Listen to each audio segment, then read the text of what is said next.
So we grew up during a time where it wasn't popular to be African. And I always tell people that God said, whichever one can climb to the heavens first will rule the world.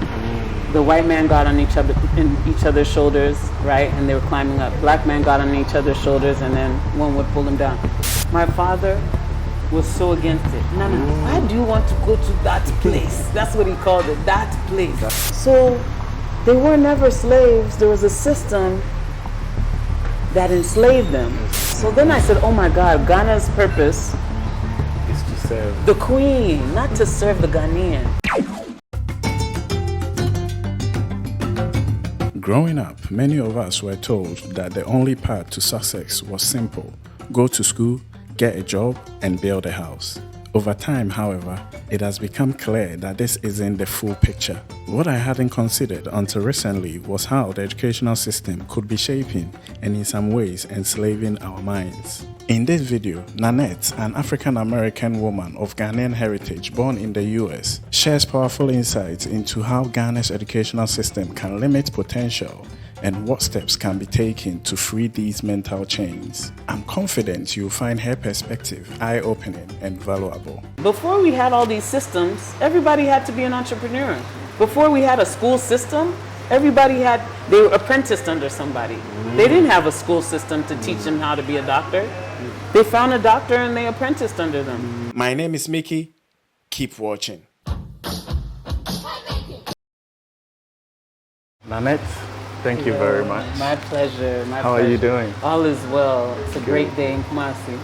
I am very happy to have you on my channel because I know you are doing a lot to change the mindset of local Ghanaians and the youth as well. But for people who don't know you, can you please introduce yourself? Okay, so I'm Nannette Tuahene, and I always start with I'm the daughter of Kofi Kwatene Tuahene, Ekuya Friye Achampong, the granddaughter of Samuel Kojo Etuahene, Kwame Achampong, Nana Yamansa Nonu, and Nana Yechan Trematin. So that's where I come from. And like I said, I'm Nannette, aka Yechan Etuahene. And I grew up in the States. So both of my parents were born and raised in Kumasi. My father was raised in Ashanti Newtown. My mother's raised in Edum. And so Kwame Nkrumah sent my father abroad. He actually attended Kwame Nkrumah Ideological Institute in Winneba during the time of Kwame Nkrumah. And he went abroad to the UK first, and he was studying to become an attorney. And then he got an opportunity to go to the United States. And he met my mother while he was in the UK.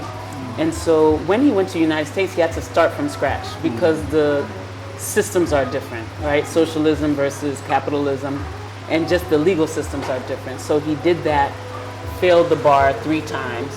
Okay. We were little girls growing up, and he finally passed it. And so me growing up, I saw my father as a business owner, an attorney. And then my sister and I, we were born in Brooklyn, New York. Then my mother had the opportunity to get a job at a hospital that was just opening up at the time, Cedars-Sinai. Very popular hospital. It's the hospital for the stars. Okay. So my mother used to come tell us she delivered Kareem Abdul-Jabbar's baby and all these different people, all the Hollywood stars. So both of them. So my father was a lawyer, my mother was a registered nurse. Okay. So that's what took us to Los Angeles. She got a job to work for Cedars-Sinai. And so we grew up during a time where it wasn't popular to be African. And I always tell people that.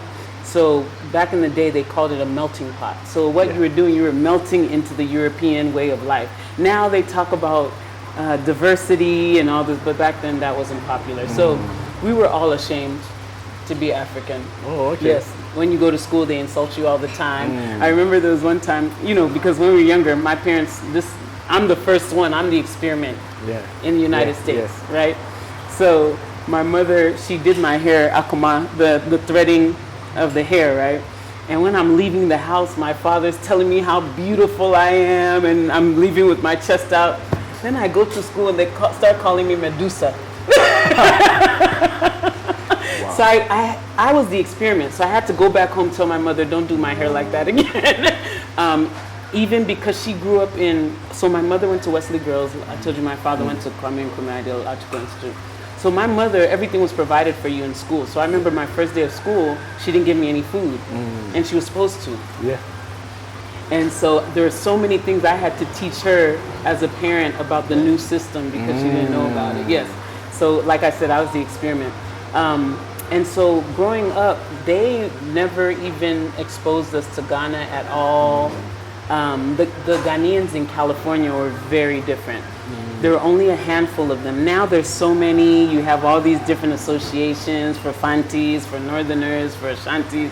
But back then, we were all one because there were so few of us.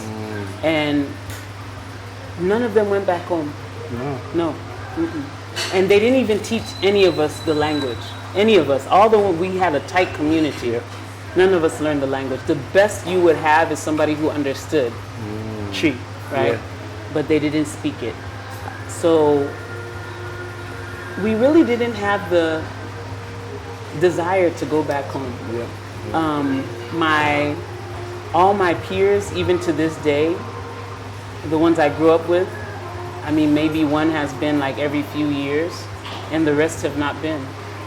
So this was deep rooted because you were miles away from us, right? Yes. We were at home. Yes. And I have a confession, or I'm going to be honest, that we were also sat here thinking we don't want to be us. Wow. We want to be American. Wow. So when everything in America is what we strive for, if we had a kid who had a local acquired American accent, they are the people we listen to. Yeah. So why do you think this deep-rooted thing happened to us? So, you can get real deep about it, and I'm very deep, but I want to just make it a little superficial. It comes from colonialism. I mean, when you think about it, and let me tell this story real quick, because there's this movie that really changed my life and got me to think about colonialism and all the systems around we as black people. So, and before that, I have to say, my parents, they didn't even want me to be around black people. When it comes to like African Americans, they wanted me to almost be like a white kid, right? So they wanted me to speak a certain way. They didn't want me to speak with a twang. They didn't want me to speak with slang, right?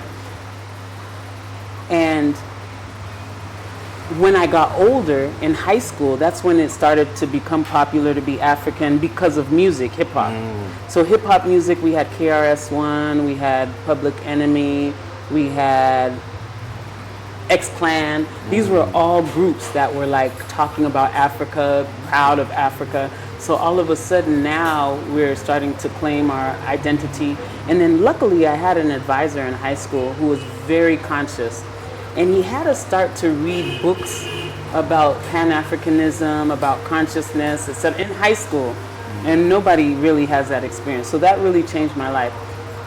I was bucking up against my parents because I was being a proud African. Okay. Yes. So my so father, they were trying to curtail it. Oh, my father always thought there was something wrong with Africans. So me and him would always have debates because he's an attorney. So even though he's an African father, we could debate because he loves to debate. So I would always say, anyways, you have a colonized mind. Yes. And he would say, what do you mean? And we'd argue back and forth. There's something wrong with us. Why would you say we're great? Because I'm listening to these rappers talk about our history, our great history and everything. And then as time went on and we'd have these debates, he would all of a sudden remember how he was conditioned to believe that Africans were inferior. Yeah. He would tell me about stories his grandmother would tell him. One specific, he said, my grandmother would tell us the story about why the white man is ruling the world. And it's a simple fable. God said, whichever one can climb to the heavens first will rule the world. The white man got on each other's shoulders, right? And they were climbing up. Black man got on each other's shoulders and then one would pull him down. That's a story his grandmother told him. And he wasn't aware of it until I challenged him. So it comes from that. You understand? So going, let's fast forward, because as I was growing up, like I said, I wasn't proud to be African until I was in high school. And then university, I took Pan-African Studies classes. That really opened up my world. Because now I was able to read, because in school you read Shakespeare, you don't read anybody about you. But in our Pan-African Studies department, we were able to read we were able to take English classes with African authors that we could study and write about. So it wasn't Shakespeare anymore. It was actual African authors.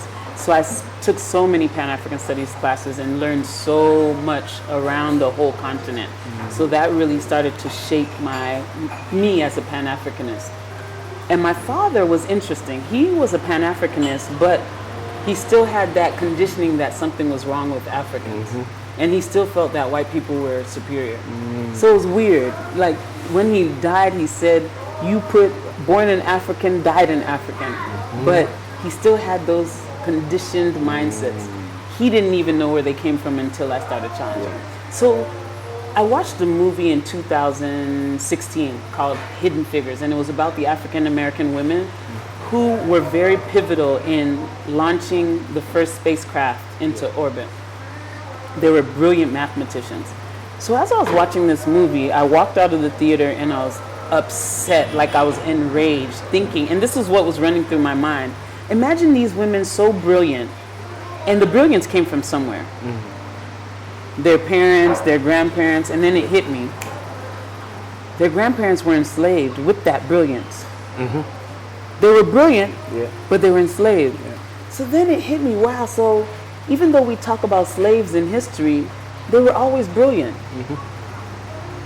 So then I said, wow, so they were never slaves. There was a system that enslaved them. That movie got me to think like that. Then I thought about how, because I studied enslavement of Africans, right? I thought about how an enslaved African could get killed if they learned how to read, if they owned land, if they looked a white person in the eye, they could get lynched, right? So there were systems put in place to make a brilliant people think they were slaves. This came from that movie. So now I'm thinking, okay, so what happened to us on the continent? So then I think of the word colonialism, and I like to simplify things. So I think of colony. And in school, when we talk about colony, we learned about insects. That word was used for the insect study, right? So what insect do you think of when you hear the word colony? Ants. And what else? Bee. I thought of bees. Bees, So I'm thinking about the word colonialism, colony, and I think of bees. Then it hits me. What's the purpose of a worker bee? To serve who? The queen.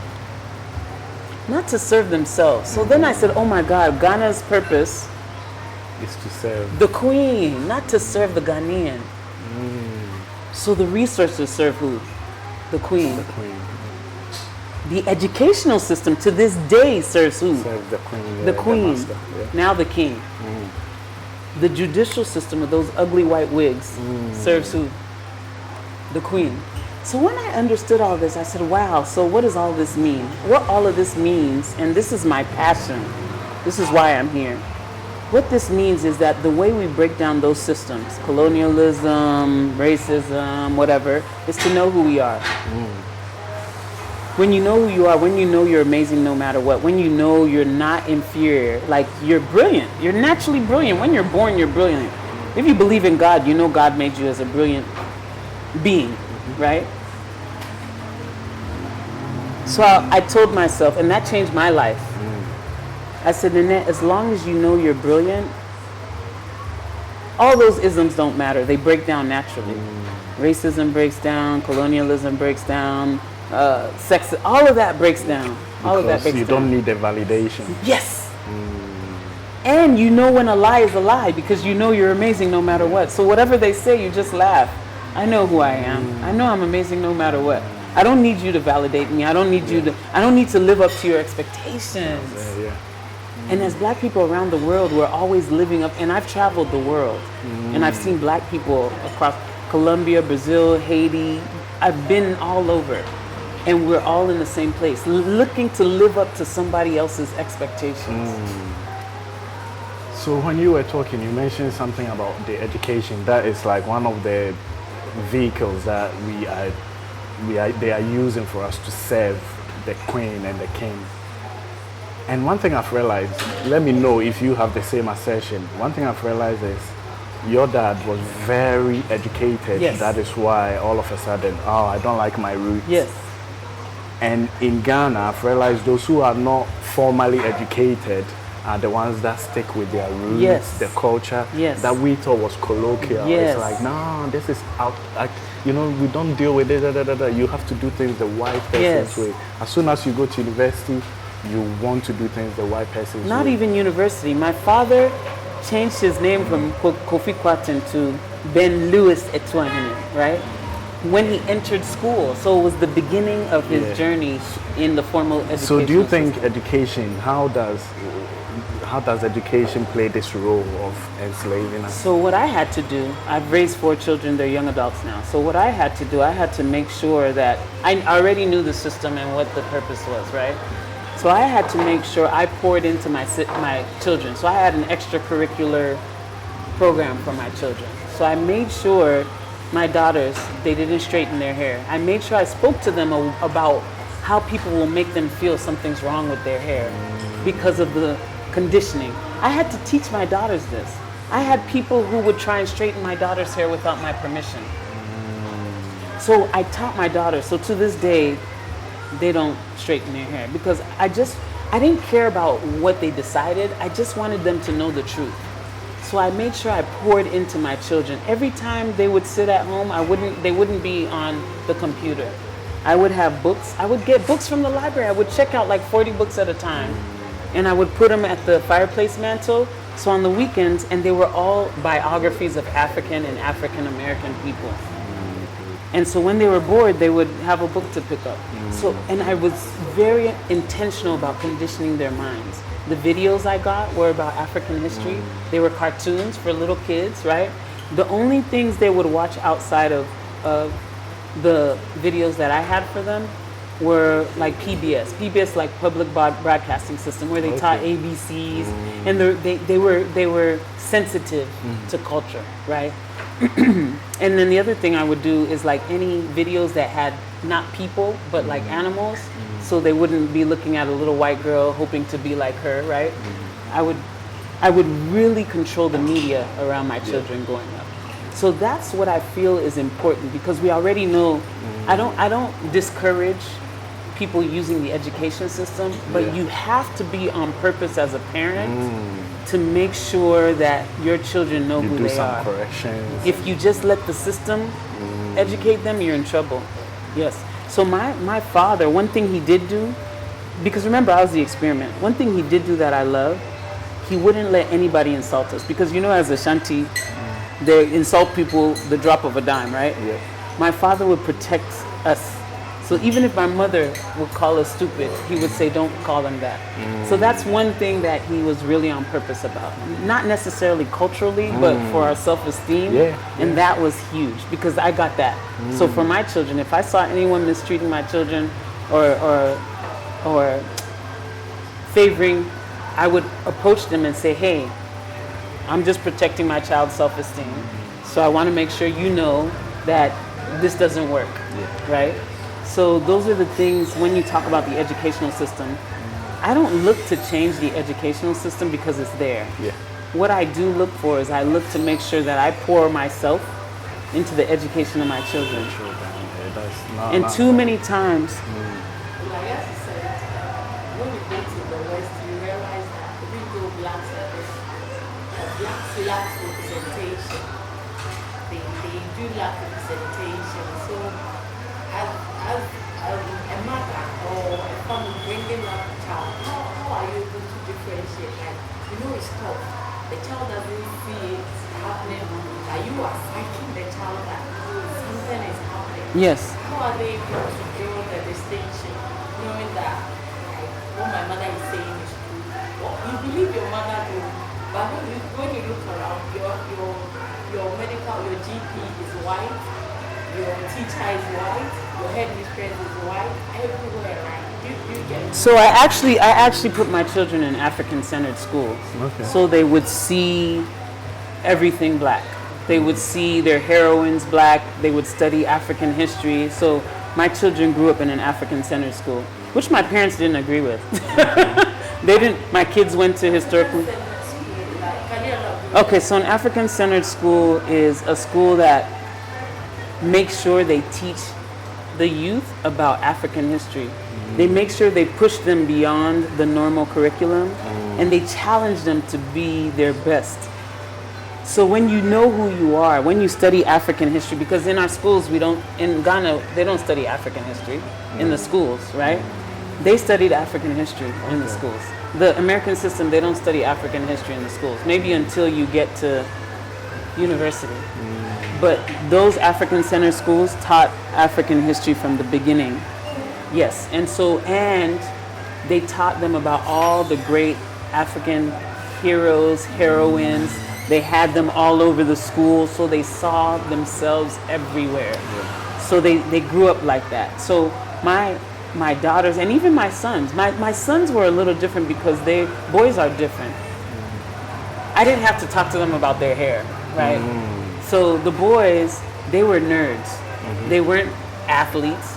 And so they were always hanging around non-black people, but when they grew up, they were in African-centered school. So they had that foundation, right? So I made sure of that. Like, my parents didn't agree with any of that. They wanted them to go to all the best, we call them PWIs, predominantly white institutions, right? Oh, okay. They wanted them to go to all the best PWIs. That was their vision, right? And for me, it wasn't. For me, all I wanted to do was to give them a great head start about who they were, so they weren't chasing somebody else all the time. Yeah, because I saw that, my parents, all they knew, and one thing you said about the America being the end game, that's one thing one of my cousins told me. Because I said, why didn't they expose us to Ghana more? She said, listen, if you feel you've reached the zenith, where else is there to go? So it was like, they've made it to America. Why do they need to go back? It's like going backwards in their eyes, right? Yes. So what's most important to me, and this is why I say you have to spend a lot of time with your children. Do not let technology raise your children. I'm a real estate investor. That's my background. And I had a gentleman. He was 18 when he started in real estate investing, and he said he started because he wanted to become unemployable. He wanted to own his own business. One thing he said during that session that we were sitting, he was 71 now, and he started at 18. And one thing he said that really blew me away. He said, I also got into real estate investing because I wanted to have time with my children. I wanted my voice to be louder in their ears than the voice of the world. When he said that, that changed my whole life. Because now I knew my job is to just spend time with my children. Take them to school, ask them questions. Don't just be in your own world. As a parent, you have to really engage with your children. Ask them questions. What is happening in school? What's happening around them? Get to know. So what I did was, if I heard some conditioning in my child when they told me something, I would correct them. I remember one time we were driving around Oakland, California. That's where we were living. And we were in a neighborhood that was upper class. And my daughter was like 7, and she said, oh, white people must live here. And I stopped everything. I said, wow, what made you say that? Who taught you that? That when you see a neighborhood like this, that white people must live here. Yeah. And I'll never forget, she says, I don't know. Maybe she was watching something or, but that's why we have to be vigilant, because we don't know what's coming into their minds and what's making them think that someone else can have nice things and they can't. So you mentioned that you did real estate. Can you tell me what you did in America and why you decided to concentrate on the continent? Great question. So I graduated California State University, Northridge in Southern California, and I was an accounting and finance major. That was my studies. And then I speak Spanish fluently, so I learned Spanish as well. When I left, I got recruited to work for Dell Computer. I worked in their global treasury department. But I knew something in my heart. I think since I was little, I always wanted to be self-sufficient. I had dreams of owning my own garden, having a RV. I had that thing in me about being self-sufficient. So when I left school, I was working for Dell Computer. And a year into working for them, I said, this isn't for me. I need to branch out on my own. This is getting too comfortable. Because you get good pay, everybody's praising you, and that's dangerous. Yeah. When everybody's praising you, your ego gets in the way. And then you get comfortable, you stay in the position, you don't really... so I wanted to shake that out. So after a year, I said, no, I need to leave here and I need to figure out what I'm really going to do. So luckily, I read the book Rich Dad Poor Dad. Rich Dad Poor Dad talked about what it changed in my life was the fact that when I was younger, I used to think to become wealthy, you had to win the lottery, you had to grow up with rich parents, or you had to win one of those game shows, or the Monopoly games in McDonald's. That's the way I thought you became a millionaire. So that book taught me anybody can become a millionaire. And then one of the tools, the vehicles they talked about was real estate. So when I left Dell Computer, I said, okay, well, let me look into real estate. Let me figure that out. Then when I started studying, and I started studying more because that's one of the things they taught in Rich Dad Poor Dad, don't think you have to go back to school to learn. A lot of us were taught when you want to do more, go back, go get your master's, go get your PhD. He said, no, find the people who've done what you're doing and learn from them. Learn from them and pay them. And I didn't like to pay anybody. My conditioning was the only thing I would pay is for formal education. So luckily I read that book and I started learning from people who knew more than me. So as I started learning, I was like, wow, so none of my family knows about this. Because remember, I'm the experimental child, right? So they want me to follow all the traditional ways, and I'm not traditional. Everything for me is non-traditional because I found out early that the traditional way isn't how people become wealthy. So at first, what I would do is, I was called a wholesaler. So I would get properties under contract with the seller, under value. So if a house was worth $300,000, I would get it for $170,000. And at the time, I didn't have money to close the transaction. So I would get the contract and sell it off to somebody and get paid that way. So that's how I started in real estate. And then later on, I became a real estate agent. You know, pressure from family, because that's the only way they know to become a real estate agent. But I was still a real estate investor at the time. So when I started coming to Ghana, and I want to make sure I give some context. So the reason I even came back to Ghana first, unfortunately, my mother passed at the age of 50, 1993. And her dying wish was to bring her body back to Kumasi. So that's what brought us back to Ghana our first time. I was 19 years old. Oh, okay. Yeah. My father was so against it. Nana, why do you want to go to that place? That's what he called it, that place, right? He didn't know why I wanted to come, but I came. And I came in as an exchange student, University of Ghana, a summer program. And that changed my life because they taught us everything that a lot of students in Ghana didn't know. They taught us about culture, they taught us about art, they taught us about tradition, legends, they taught us about like folk tales, the meaning behind them. I learned so much. And so coming back from that was my first time to Ghana. So when I came, I met my family that was still in Ghana, all that. And it just gave me, it was very refreshing. Because now I can finally say, I know where my parents are from. So I would go and come every 7 to 10 years just to make sure I kept in touch. My children knew Ghana, whatever. Then 2017, there was this social media hype about the Chinese takeover of Africa. And I hadn't been to Ghana since 2007. So I'm speaking to a girlfriend of mine. She's like me, very good friends. We were roommates in college. Her parents are Nigerian. She was born and raised in the States. And we're talking about our last trip back home. Hers to Nigeria, mine to Ghana. And she had recently come back. And she said, Nannette, there's so many business opportunities. I was like, I saw them too. And we're just talking about, what are we going to do? So I got off the phone with her. I said, Nannette, shame on you. Chinese are going to Ghana and you're not. And that changed my life. I made a commitment. I said 3 months out of the year. I was scared. I didn't know anything. You know, for my parents, coming to Ghana was like making the Hajj. Going to Mecca that one time, right? So now I had to break through that condition. But I made the commitment. I said 3 months out of the year, I'm coming to Ghana. I'm going to see what business opportunities there are. I'm going to see how I can contribute my skill, my resources, my talents. And so 2018, I came twice, 6 weeks at a time. Before I would come, I would go on Eventbrite, meetup.com. I would look up all the events happening in Accra, all the business events happening in Accra. And I would go to all of them. Then I would sit down with people afterwards. And this is very important. I would sit down with people who had the right mindset. Not the Ghanaians talking about the broken system and how things are. I didn't sit with them. I sat with the entrepreneurs who were solving problems. And they taught me the lay of the land, because I learned from one of my uncles who had hundreds of thousands of dollars in California. He came back to Ghana 9 months later, he was broke and had to go back and become a substitute teacher. So I learned from him to be very humble. Don't come thinking you know anything. Even if you were born here, whatever. Come here and act like you don't know anything. And learn before you put one pesewa to anything. Learn the system first. So that's what I did. 2018, 19, 2021. Then 2022, I said, I need to get a place. So I got an apartment in Cape Coast. Maury Junction.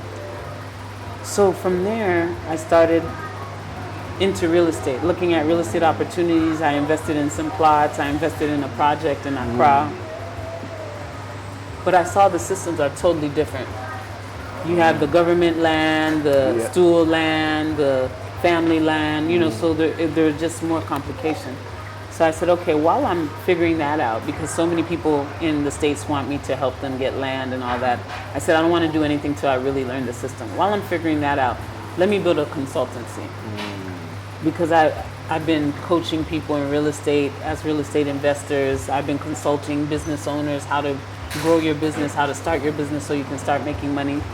So I said, well, let me build that. So I got a mentor. And this is what I tell everyone. When you come here, look for a mentor and make sure someone who's doing what you want to do in Ghana, speak with them. Speak with several of them. So I found a mentor who's a consultant. And so we sat down together. I told her what I'm looking to do. And luckily we had synergy because I have the diasporan network and she wanted to deal with diasporan. So we got together and we have a diasporan business mentoring roundtable that we do. We just did it for December in Ghana. We have a business readiness workshop for diasporans coming back to Ghana. And this is for them to tweak their business plan, because a lot of us make the mistake and we build a business plan from the West. And we leave out the Ghana factor. So our business readiness program brings the Ghana factor into your business plan so you can tweak it. Can you please explain the Ghana factor? Give me an example. The Ghana factor. When I used to first come to Ghana twice a year, I would have simple things. I would have a list of 10 things to do that day. And I would get one, maybe 1.5 at best done. Because when you go to an office, oh, they're not here. When are they coming back? We don't know, right? You understand? That's the Ghana factor. When you go to the States, when somebody's supposed to be there, they're there, right? So that's the Ghana factor, right? Another thing is just patience. Patience. I tell people patience. Because we don't realize coming from the West, we have huge egos. So we want to show people we're doing things. We want to show them we've accomplished. We want to show them we're getting goals taken care of. But if you do that in Ghana, you'll go broke. Because if you're rushing, there are people watching you rush. And they're going to talk to you because there's some people out there in Ghana that are very good at sales. So when they see you have a big ego, they're going to say certain things. Like, listen, there's somebody who's interested in this land. If you don't jump on it, it's going to get taken. That's the Ghana factor. You with your big Western ego, you're going to jump on it. You haven't done any due diligence, nothing. Plus you want it quick. And because somebody impacted your ego by saying there's scarcity. There's somebody else interested in this land. If you don't hurry up and get this land, you're going to lose out on it. And then they'll say, if you're serious. I've had that happen to me personally. If you're serious, we can do business together, right? So you want to show you're serious. And the Ghana factor, and we talk about this in our mentoring roundtable. I love Ghana for this. When people think you're doing well financially, all of a sudden you get these titles. Champion, director, boss, bakupe, right? You get and so your ego gets built. And coming from the West, we're not used to that, especially as black people who've been assaulted with all kinds of lies about who they are and inferiority. So when you come here and somebody's calling you champion, director, boss, you know, they're treating you with that respect, it fools you. And so you don't do the due diligence, you don't take your time. So these are some of the things that we talk about when we talk about the Ghana factor. So, as a diasporan, a Ghanaian living abroad and coming, what do you see? What good do you see in Ghana and in Africa that a local person like myself who grew up here don't see? Being like, I realized, I wrote a book and it's called The Great, the Good, the Bad, and the Ugly. A Journey of Truth and Repatriation. And one thing I wrote in that book was, when I came to Ghana, that's when I realized how many messages I was getting in the States about inferiority. There are messages bombarding you about you being inferior as a black person, and you don't even know it. It's not blatant all the time. It might just be a commercial with a beautiful white woman, right? It could be subtle, it could be so many different variations. But when you come here, you don't deal with that. So now I have diasporans who come back, they just spend a year decompressing from being bombarded with messages about who they're not. That's huge. And Ghanaians don't know that. Ghanaians don't know when you're here, you don't have to deal with that. Maybe on a class level, maybe like if you don't have money, if you have money. But as far as your ethnicity, your race, you don't deal with that here. So that's a big, big difference that people don't understand. Economically, is there any opportunities that you see that locals don't see, and how can a local harness these opportunities? There's so many opportunities. We always love to talk about the problems. In Ghana, we love to talk about the problems. The leader. In every problem, there's a solution. I'm an entrepreneur. I look for problems because I'm looking to see how I can solve them, right? So that's where Ghanaians are missing the mark. They just talk about problems, but they don't look to be the solution, right? But when you look to be the solution, there's the opportunity, there's the business. And they don't see that because we've been programmed to get jobs. And then when there's not a job, what is there? I have a nonprofit called Converge for Africa. And what inspired me to really move the nonprofit forward was a statistic that I saw about the continent. 18 million African youth graduate university every year. 3 million jobs are available every year for those 18 million youth. So if you're looking for a job, you're in trouble. 1 out of 6 gets the job. What happens with the other 5? And so, when we talk about what Ghanaians don't see that we see problems that can be solved. A lot of Ghanaians don't see problems that can be solved. They think it's just a problem and that somebody else is going to solve it, that they're not going to solve it. But we come and we say, we're going to solve it. Let's be the solution. And not everybody, but I'm just saying from my personal experience, yes. So I'm thinking with my local mind on, right? And before I traveled, for me it was about, okay, I see problem, but I need capital, I need money to solve the problem, but I don't have money. And we all think that Afro-Americans are coming in with their big bags to come and solve this problem. What do you say to that? This is mindset. And I've been teaching a lot of African youth this, is we stop thinking when we don't have money. When we think we don't have money, we stop thinking. We don't get anything done. We stop everything cold, right? But one thing I teach people, and this is to your question about not having capital. I ask them to keep thinking even when they don't see the money. And I ask them to ask themselves this question every step of the way. If I had all the money and resources I required right now, what would I do next? Most of the time, you'll find the thing that you do next doesn't even cost money. But because you think you don't have money, you stop thinking. So I'll give you an example. I had a young girl, Ethiopian girl, I met her at the African Food Systems Forum in Kigali, Rwanda, and she said she has this herb in Ethiopia that she wants to expose to Ethiopia and the world, the rest of Ethiopia and the world, in her grandmother's village. Very tasty, in stews, has a whole bunch of health benefits. I said, so why haven't you moved forward on it? I don't have equipment. So I had her ask herself that question. If you had all the money and resources you required, what would you do next? She said, I would buy a factory. I said, no, you wouldn't. Think literally, think practically. If you had all the money in your pocket right now, what would you do? She said, I would look for land. I said, how much does it cost to look for land? She laughed. She said, nothing. I said, but why haven't you done that? I said, because you think you don't have money, so you stop thinking. Do you know 3 days later, after we had that conversation, she sent me a video. She had dried all the herbs, and she was packaging them to send them to all her colleagues to test them out. That was September. A few days ago, she said, Miss Nannette, thank you so much. She said, I've turned the herb into a tea. I've gotten it approved, and I'm selling my first 10 units of this herb.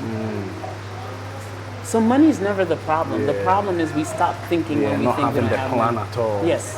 I think I was thinking and more than not having a plan, we stop thinking. We stop thinking. Keep asking yourself the question, if I had all the money and resources I required, what would I do next? And you keep moving, keep moving. And what I realized spiritually, and this isn't religion, this is spiritual. What I realized spiritually is when you move forward, regardless of having money or not, there are forces that will come and meet you.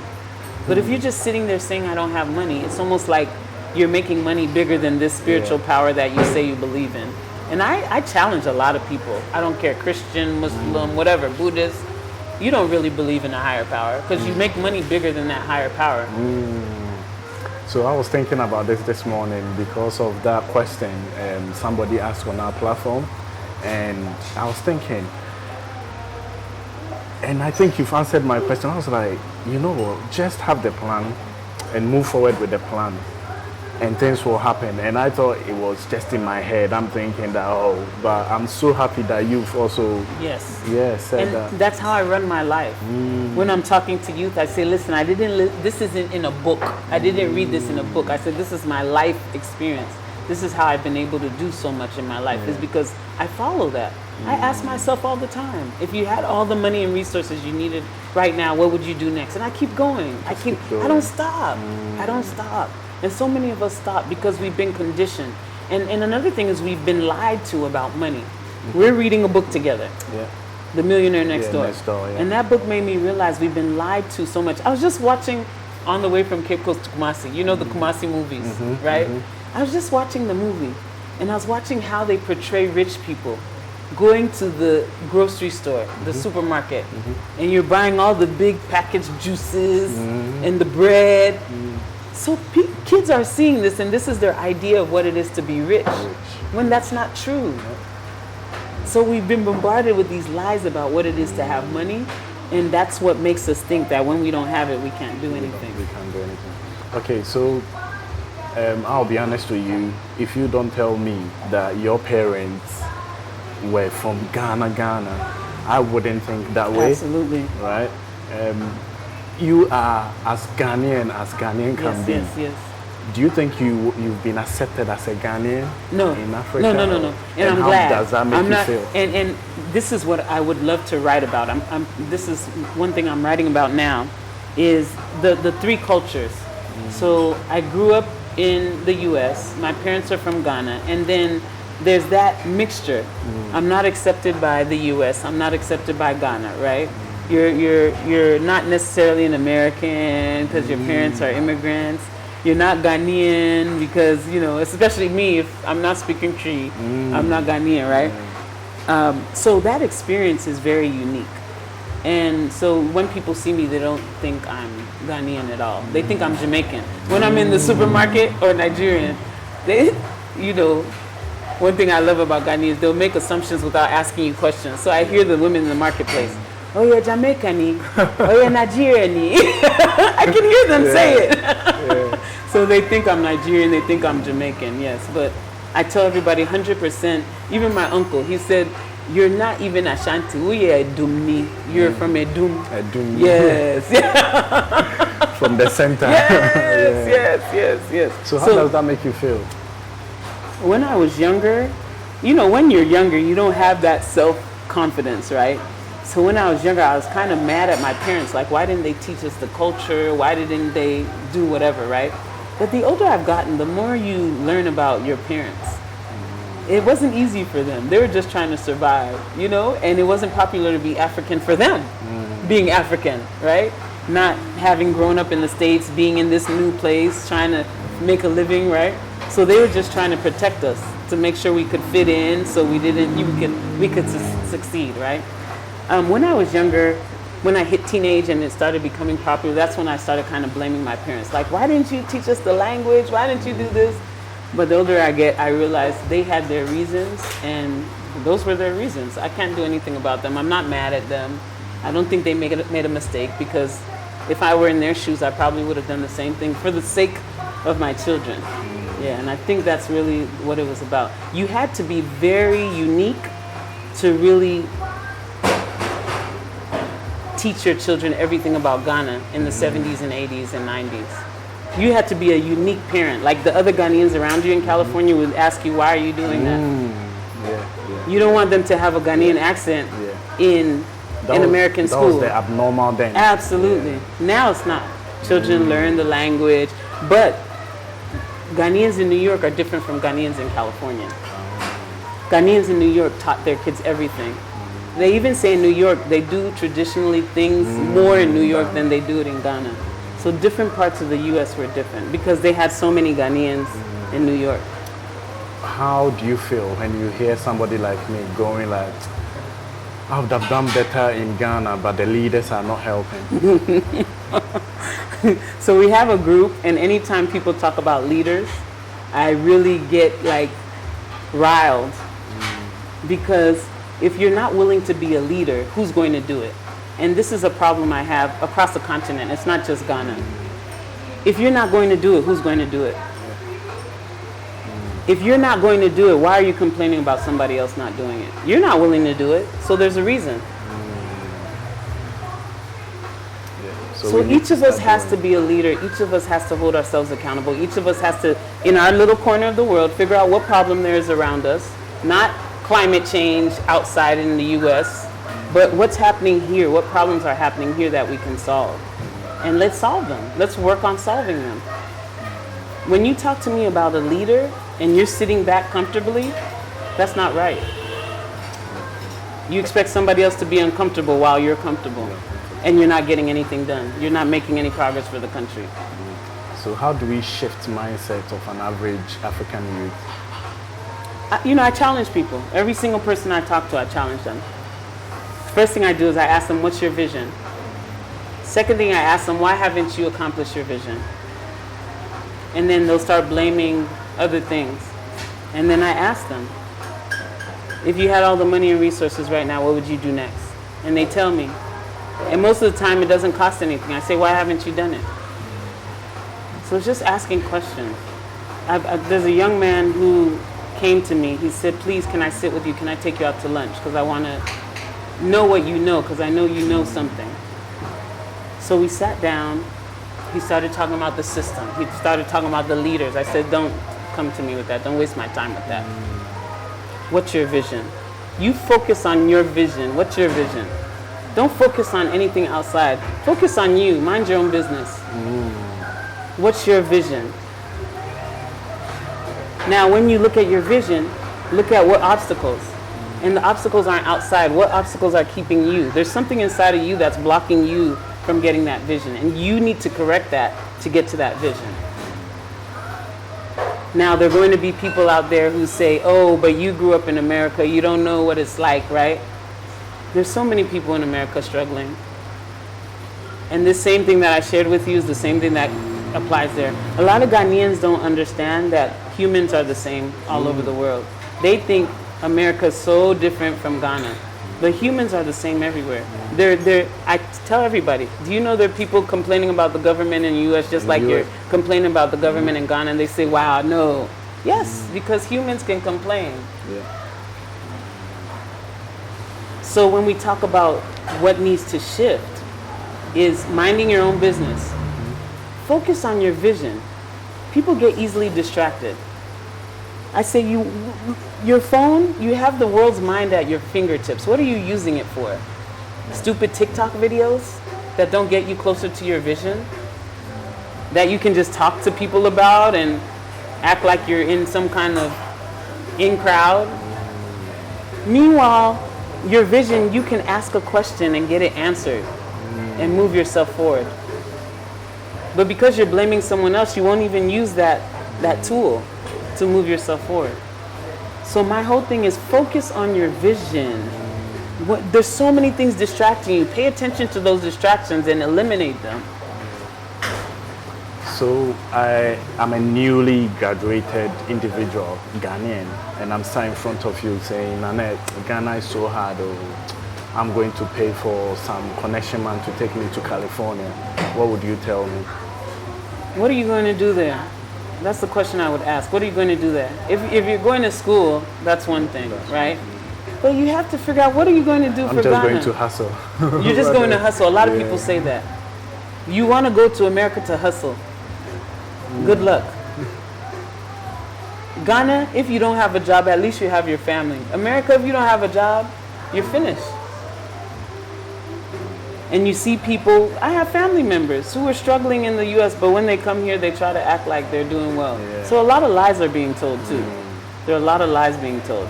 And so, you know, what I say is, listen, just be on purpose. If you're going abroad, be on purpose. Most people just aren't on purpose in general. They get a job just to make money. And they don't have any purpose. They don't say, when I go to this job, I'm going to learn this, to move myself forward. You have to be focused on growth. How are you going to grow yourself? Do you have a growth plan? Every year, you know where you are, where you want to be. How are you going to grow yourself to that point? Because the person you are today isn't the person that's going to attain that goal. So there's some growth plan you must have. Who are you going to talk to? Who's going to mentor you? What are you going to be watching on YouTube to teach yourself about this thing? What are you going to be reading? Who are you going to be surrounding yourself with who's in the same crowd? Not the people who are talking about the government all the time. That's your growth plan. You have to figure out, how am I going to grow? So when you talk about going abroad, my cousins used to always say, oh, I want to go abroad, I want to go abroad. And I used to tell them, do you know I worked 2 jobs in university? Really? In Ghana, do you work 2 jobs while you're in university? Well, I didn't. They don't know the hustle, right? That's my issue. You don't really know the hustle. You say you know the hustle. Your songs say you know the hustle. You don't really know the hustle. You don't know the hustle because you don't work. You sit there and you complain, right? So now what I say is, figure out what you want to do here. That's what I used to always tell my cousins. What are you doing here? Figure out what you're doing here. And then if you can translate that abroad, good. If you want to be a student, fine. You can do that, but be on purpose. And students here today, I tell them, start now. Don't wait till you graduate. Start business now. There's so many things that students need. Go figure out what they need and start. If it's a girl, braid hair. Figure that out. You know, whatever you can do, figure it out now, because you need to know how to provide for yourself wherever you go. And that's when people don't realize even in America, there's a difference between people who have a job and people who are entrepreneurs. Yeah. There's a big difference. Entrepreneurs can find a way anyway. If somebody fires them, it's like, whatever. I'm going to figure it out. I'm going to find a way to make money. They don't get devastated if somebody fires them. Even when I've had a job, they thought I had a sugar daddy because I say what I need to say, right? I'm not afraid of you, right? Because I know if you fire me, I can go figure it out somewhere else. So each of us has to develop that in us. I don't care who you are. I don't care. You think everybody can be? Absolutely. Listen, before we had all these systems, everybody had to be an entrepreneur. Before we had a school system, they were apprenticed under somebody. They didn't have a school system to teach them how to be a doctor. They found a doctor and they apprenticed under them. That's how you start. You apprentice under somebody and you learn the business. You learn how to do things. These systems are new. This educational system is new. We didn't always do that. So we all were entrepreneurs at one point. So what are some of the things that you do in Ghana? So in Ghana, the first thing, like I said, I'm a business development consultant. So I've partnered up with Edubia and Associates, and my company is called On Our Watch Global. So like I said, we have the Diasporan Business Mentoring Roundtable that we do 4 times a year. We have the Business Readiness Workshop that we do, and this is a 6-session course that supports people to build their business plan so they can move their business forward. And we've had people here who wish they took our course because they came and started by the seat of their pants, right? But this helps you put things in structure, put things in place, set up structures for your business as a diasporan. The Diasporan Business Mentoring Roundtable, that's just like I said, for people to get the overview of the Ghana factor. when you come here, don't think like a Western person. What are the things you need to know about hiring people? What are the things you need to know about how the system works? What are the things you need to know about infrastructure? You know, what are the things you need to prepare for, right? That's an overview. Then we also have consultancies we partner with. So like if you need tax help, if you need bookkeeping help, if you need human resources help, we can bring that to you. And that's like on a la carte basis.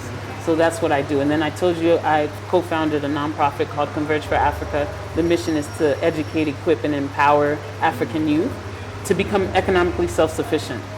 We do that through workforce development. We do that through business capacity building. So we have 4 programs under that. The first one is that we had a conference in Kigali, Rwanda in November, and it was around agriculture and agribusiness for African youth. The second is we have a collaboration with Built for Agility. We have the Scrum Master, Agile Thinking courses and licensing. They're helping us to license youth for free. Then we have the monthly webinar series where we go over business, workforce development, leadership, agriculture, agribusiness. Every month we have a webinar series where we teach the youth. We bring people from all over the continent, all over the world to sit with the youth online and talk to them about different issues or different topics. And then finally we have the African Successor Academy. So the African Successor Academy is a 16-week program, 8 weeks theory, 8 weeks practical, where we go from mindset all the way to job readiness and business capacity building, where you get to the point where you pitch your business to a potential investor. So those are the 4 programs under that. Also, we have leadership training and development for companies, NGOs, investor readiness workshops for NGOs especially, because a lot of people think they need the money first before they can do work. So we teach them, how do you prepare yourself before you ask for the money? Wow. You are doing a lot, and you were saying we. How did you set this all up? How did you start? Because someone is watching and going, she's doing her bit, but I don't even know where to start. Started with a mentor. The mentor, okay. So start looking for these different WhatsApp groups. We have so many WhatsApp groups in Ghana. You can go on Facebook and find groups. You can go on LinkedIn and find groups. Start there. Start finding your networks, right? And don't just be looking for what you can get. Look for what you can give to, what you can contribute. Because there's something you have inside of you that people don't know that you can share in these groups. So look for that as well. Not just taking, but giving. And so that's the first step. Get in these groups, start figuring out what's going on. Just research. Do your research. Figuring out who's doing what, right? Who's in the healthcare industry? Who's in the financial industry? Who's in tech, right? Find out who those people are. And as you're looking and being part of these groups, you'll see who's who, and then you can go offline and ask them questions, set up a time to meet with them, etc. But first, it's just research. So that's what I did. Remember, I told you I went on eventbrite.com, I went on meetup.com, I went to all these events anytime I would come here. So before that, before I made the commitment, all I came to do was visit family and maybe go to a few nice restaurants, right?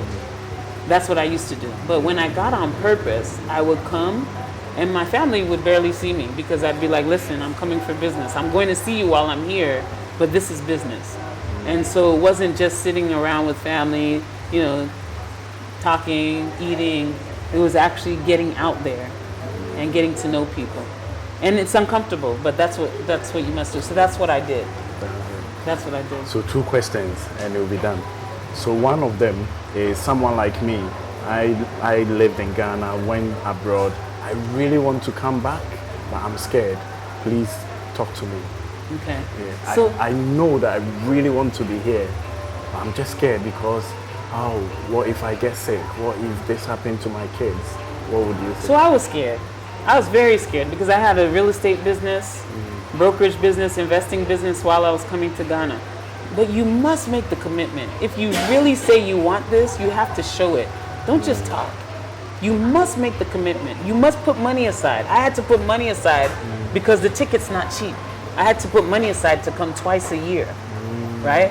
That's the beginning. Make that commitment. Buy the ticket first and then figure everything out later. And then have your plan for when you come here.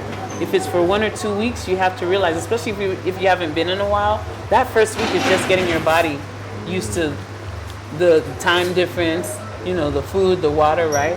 So give yourself at least 2-3 weeks when you come, and just research, just talk to people, set up, when you are part of these groups, find the people that are on the ground and sit down with them and have a meeting with them, right? If you need to pay for their lunch, you know, because people are busy, right? So, but just be on purpose when you come here, and make sure you're doing everything to do your research. Research. That's the first step. And you talked about fear. Everybody who commits to something new, there's fear involved, because you haven't, it's outside of your comfort zone. You have to get used to being uncomfortable.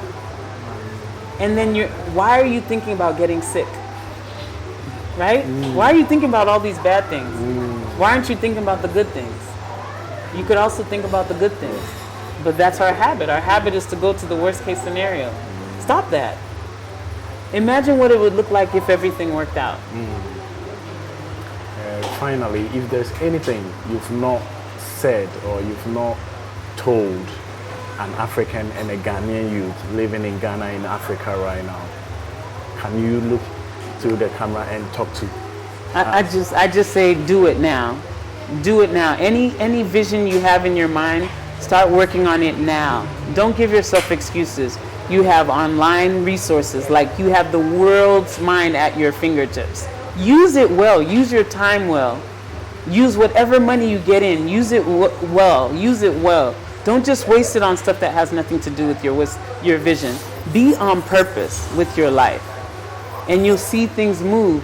You'll even see people come to your support, to your aid, being serious, being on purpose, and move yourself forward that way. If anybody wants to find you, how do they find you? All right, so Instagram, On Our Watch Global. You can reach out to me, onourwatchglobal@gmail.com.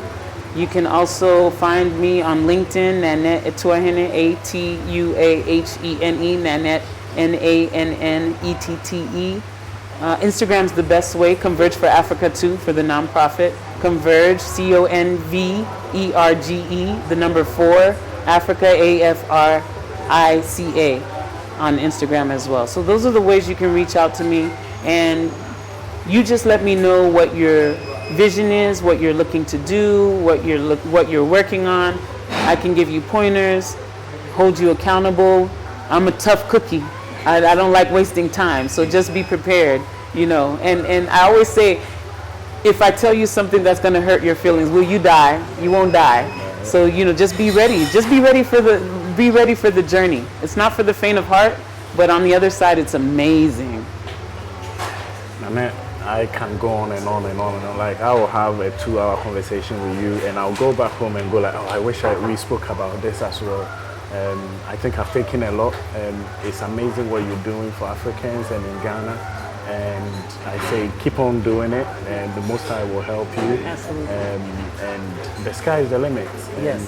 I know I'm always going to be talking to you, so yes, thank you very much for doing pleasure, this. My It was pleasure, nice my meeting pleasure. you. Thank you.